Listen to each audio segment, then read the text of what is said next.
The Las Vegas Strip is moving north and filling in all the empty spaces with lots of new resorts that cost billions to build. But in between, there's so much history, not to mention some great eats. You guys, let's go for a walk on a less traveled part of Las Vegas Boulevard and explore some of these great spots. So get ready, because this adventure starts right now.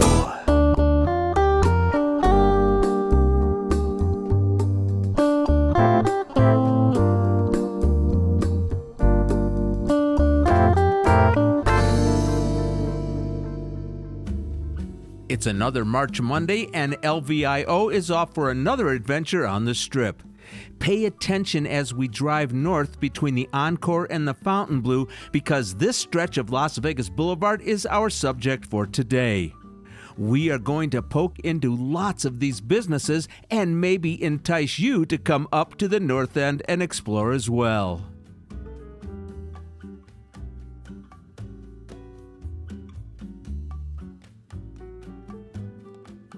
All right, we've turned back around. We will leave the car at Encore to start our tour. Well, good morning. We are off on an adventure today, and both Dale and I are excited about all the content we're going to be bringing you in this episode. I'm standing outside of Encore right now. It's about 8 o'clock on a Monday morning, and we are going to explore the space between Encore and the Fontainebleau. It's less than 3/4 of a mile, but oh my goodness, there's a lot to see. So let's get started. I'm so excited about the first place we're going to stop. Let's go do it. There are 4 large resorts along this stretch, and I'm going to mention them briefly as we encounter them. First, Encore. It opened in 2008, a sister to the Wynn.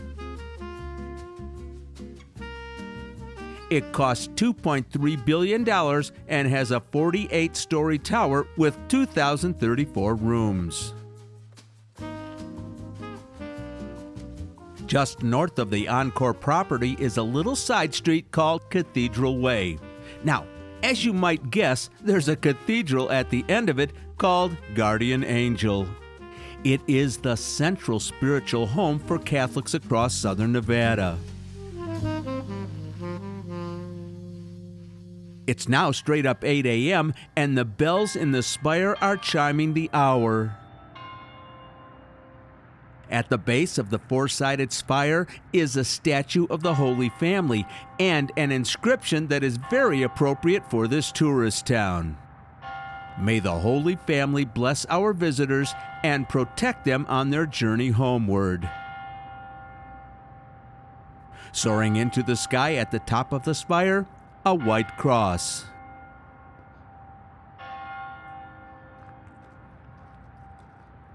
After chiming the hour, the bells play the hymn Salve Regina to the surrounding neighborhood. The sound is beautiful.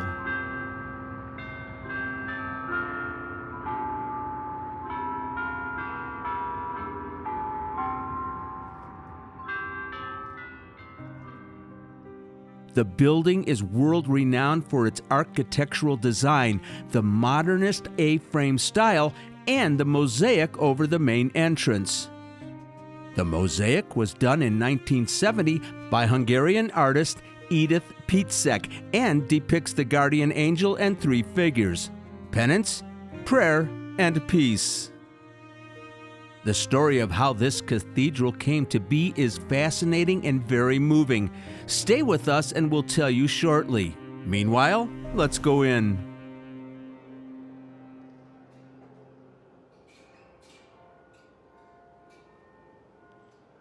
Between the main floor and the gallery above, there is seating for 1,100 worshipers in the cathedral.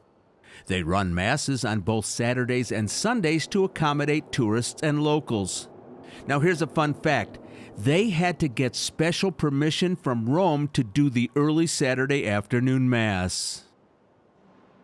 On the left and right sides of the nave are a set of beautiful stained glass windows depicting the Stations of the Cross.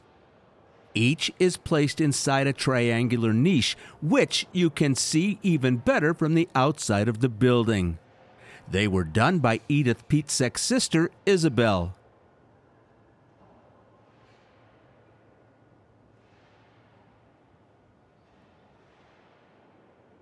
The Pietzek sisters are also responsible for the beautiful mural in the chancel called The Final Beginning.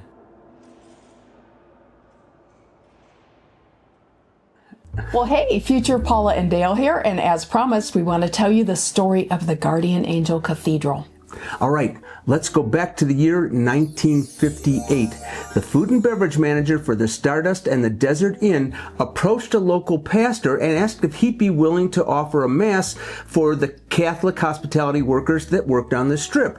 Of course, that could include, entertainers, people, busboys, people, anybody parking cars and all that kind of stuff. The whole deal was, though, when they got off work, he wanted them to be able to go right to mass, and that would be at 4:30 in the morning as they were finishing their shift. On a Sunday. Yeah. So, guess what? The very first mass they celebrated was in the showroom of the Royal Inn Casino in 1958. What an awesome story. But it continues from there. That was only a temporary solution. 5 years later, in 1963, the land that you saw the church on now was donated, and the hotel casino owners had come up with the financing, and the Guardian Angel Shrine opened in 1963. Now, let's just talk about those casino owners. We know what kind of people ran Las Vegas back then, right? And a lot of them were Italian Catholics, weren't they? Exactly. All right, let's talk about that mosaic out there. The mosaic was added in 1970. Now, look at the very bottom right part of it. It has Antonio Morelli's name on it. That's very significant to Las Vegas. You've heard of the Rat Pack, right? Anthony Morelli was the band leader over there at the Sands Hotel, and he was the man who fronted the band that played for Sammy, Dean, and, of course, Frank. In the Copa Room. In the Copa Room, yeah. Very famous band leader and conductor. Very famous. We actually toured his home. We did. It's mid-century modern. The interesting thing is we speculate that perhaps he donated the funding to create the mosaic. We're not sure why it's dedicated to him, but we did want to mention it. Yeah, because his name is right on there on the very bottom right-hand part. Yeah. So let's move on in time. At the time, there was only one diocese, a Catholic diocese in Nevada, and it was actually up in Reno. That's kind of the governing body. So along about 1977, they elevated the Guardian Angel from a shrine to a parish, which just kind of indicates the growth that was happening in Las Vegas at the time. And then by 1995, it was elevated again, and we got our own diocese. Guardian Angel became the cathedral for the Diocese of Las Vegas. And just 3 years ago, Pope Francis elevated the status of the Las Vegas organization again to an archdiocese, with its cathedral still at Guardian Angel. So there you go, my friends. This is just steps from the Strip, but a whole other side of Las Vegas. Okay, that was a lovely experience, but we have got a lot more to see. This retail area just north of Cathedral Way is called the Gold Key Shops. And this nice outdoor patio belongs to Tacos El Pastor. Around the other side is a U-shaped plaza with a variety of shops and restaurants.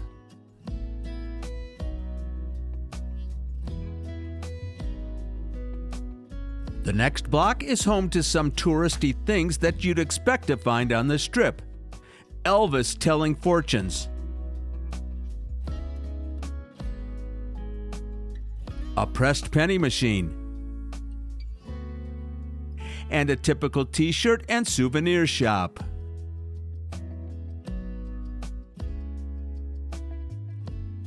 At the corner of Convention Center Drive is what's become a local sensation, one of several Tacos El Gordo locations in town.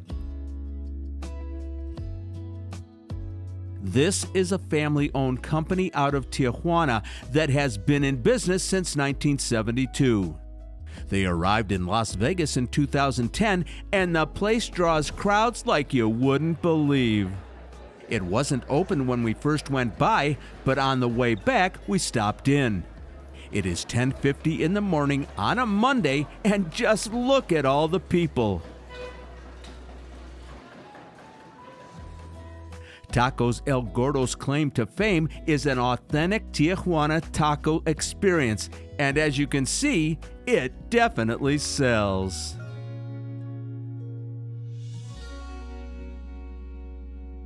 Now, as I said before, we want to point out all the resorts as we pass by them. Resorts World opened 5 years ago in summer 2021, still holding the distinction of being the most expensive resort property ever developed in Las Vegas at $4.3 billion. The hotel tower is 59 stories with 3 hotel brands and 3,506 rooms. We pivot from Resorts World and the Strip because our next stop is down here on Convention Center Drive.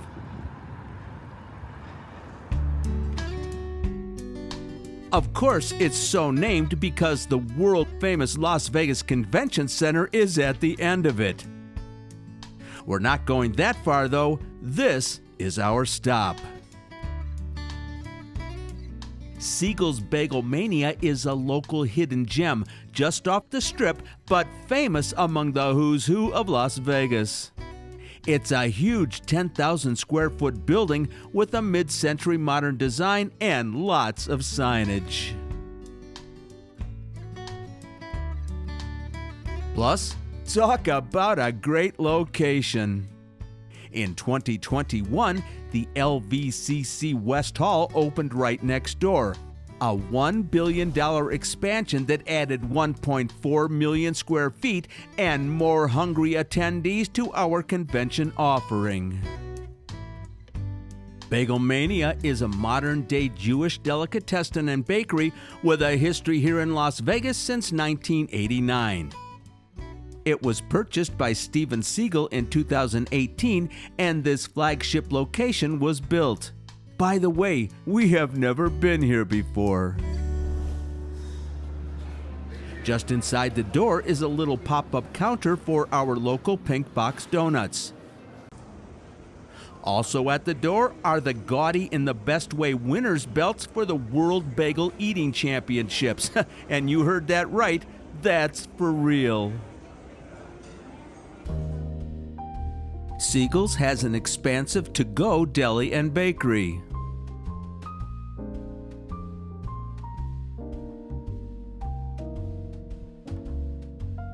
Every night, they boil and bake more than 20 varieties of bagels. The cream cheese spread, called schmear, is whipped and flavored in-house. And oh my goodness, my friends, look at those dill pickles. Plus, check out the knishes and the latkes.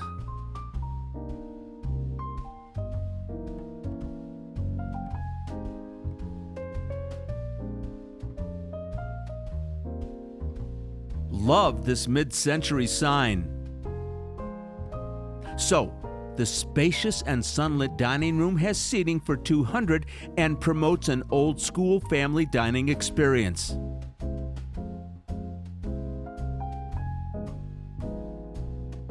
But we're just a party of one, so we're going to opt for the counter. Now, this being Las Vegas, the counter is a full bar with, of course, gaming.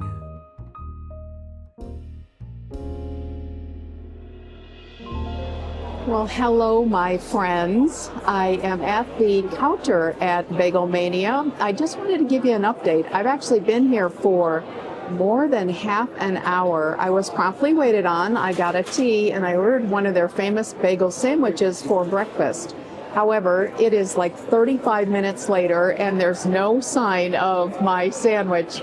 You know me, when I am out filming, I need to go, go, go, and I am really antsy. So here's the question. Should I just cancel my order, pay for the tea, and go? I did want to show you Bagelmania and a sandwich, but I need to go because I need to go all the way to Fontainebleau. I have other things to do. Big question mark. What's a girl to do? Well, that was interesting. No sooner had I recorded that than they finally set down my sandwich. So on the menu, there's an old school bagel sandwich, which is kind of the traditional egg, bacon, cheese on your choice of bagel. This is called the new school, and it includes, what I didn't realize is there's a hash brown actually on the sandwich, and then you get some chive schmear as well, which I got on the side. So you have to choose, of course, which kind of a bagel you want. I went with a rye pretzel bagel. Wow, looks amazing. This is quite a big sandwich, and I'm going to tell you the truth, friends, it is ice cold. So I'm not sure it's been done for a while or what, but let's have a bite.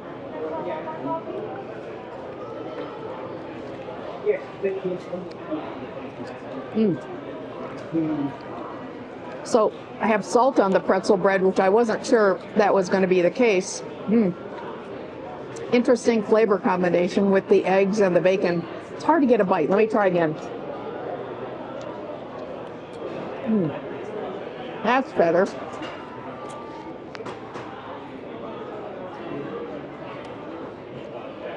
That'd be very filling if I ate the whole thing. I don't think I will. I have a lot more walking to do. Really good flavor. Good bagel. The potato is interesting. Yeah, I'm not sure I would do that again, but potato in the sandwich. All right, friends, finish up my breakfast, and we're going to keep on keeping on. One more quick thing to note. Down the hallway to the restrooms are walls just full of photos of folks who have visited Bagelmania. I really wish we had the time to look at all of them. Back on the boulevard, and once again we're turning north. This strip mall is called Silver City Plaza. We saw the marquee for the Silver City Casino around the corner, but that's all that's left of it. The casino itself was demolished in 2004. The plaza does have some pretty good stores if you're staying on this end of the strip. A Walgreens drugstore and a 7-Eleven.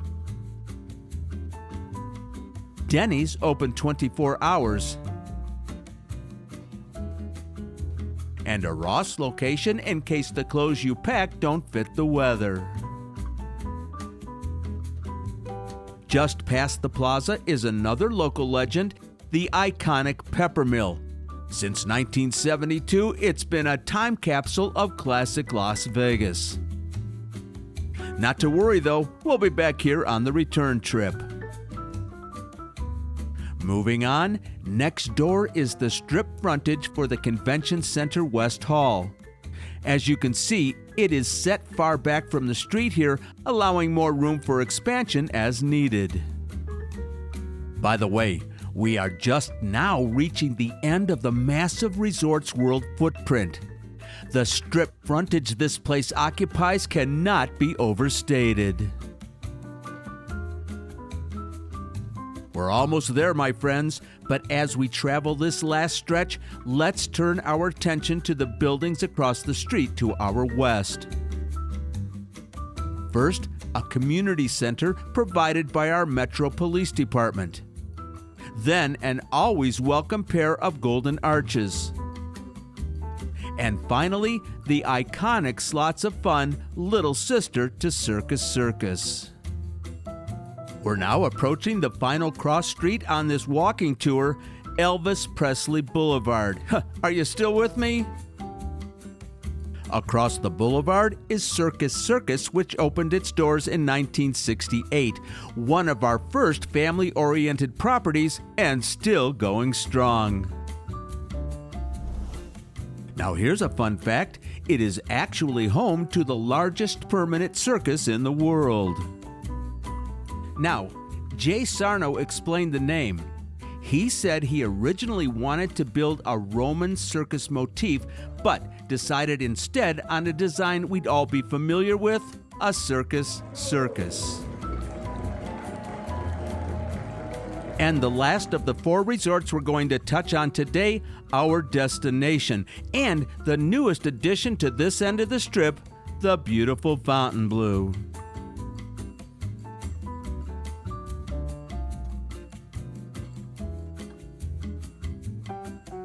We're at the south entrance, where that car is forever poised to be submerged into the water. Say hello to the tallest occupied building in Nevada at 737 feet and 67 stories high. Fontainebleau, at a cost of $3.7 billion, ranks just behind Resorts World in terms of cost. It opened in 2023. Well, hi, we did it. I am at the Fontainebleau standing outside, and we just walked it from Encore to Fontainebleau. That was lovely. You know, I had done research. I wasn't sure if I was going to walk it or drive it, and I had researched where to park if I moved the car, but it seemed silly. Everything was so close together. Like I said earlier, less than 3/4 of a mile distance, and what a lovely walk this was. I'll tell you what, though, I'm thirsty again. I think I'm going to do one more stop on the way back to my car, which is at Encore. Let's go to the Peppermill. In a matter of minutes, we're back at the Peppermill, and that mid-morning line to get in is typical of this place. This happens every single day. Thank goodness we're headed into the lounge and we can bypass the whole breakfast crowd. A few years ago, the Peppermill celebrated its 50th birthday and was treated to a bit of an update. Here, in the iconic Fireside Lounge, all the famous elements remain. The blue and pink neon, and the fabulous fire pit.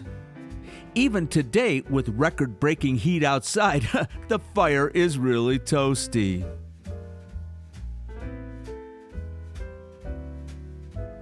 The lounge seating is as it always was, cozy alcoves with plush velvety couches and low coffee tables. In 2024, the Peppermill received an incredible honor bestowed to only about 100 establishments nationwide, the James Beard America's Classics Award. And can we just say, well deserved.